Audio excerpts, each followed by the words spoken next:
All right, so here's our display out in the lobby. So this is just a thermocouple that's reading ambient temperature. So when you turn it on, it'll do its load up. So it's gonna always start in normal mode. So as you see, the ambient temperature of the room is 77 degrees and the set value is 400 degrees. So what you're gonna do is you're gonna press and hold mode. It's gonna switch you over to standby. Press and hold again.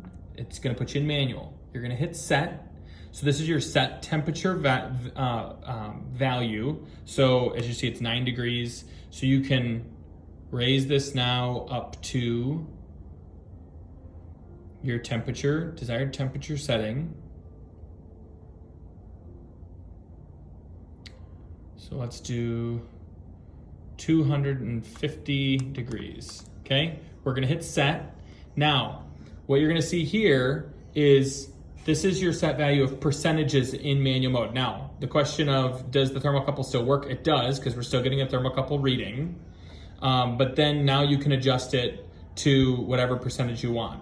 So if you wanted it at 85%, you can do that. Of course, you only can go up to 100. It won't raise any more than 100. So, but there's your percentage. And you hit set again, there's your temperature set value. So if you wanna raise that up to 260, hit set again, you're back at 96% of what it's going. So you can move that percentages up on this screen and it is reading that thermocouple on the present value. All right, hopefully that was helpful. If you have any other questions, give us a call. Ideal Machinery 248-627-3135. Thank you.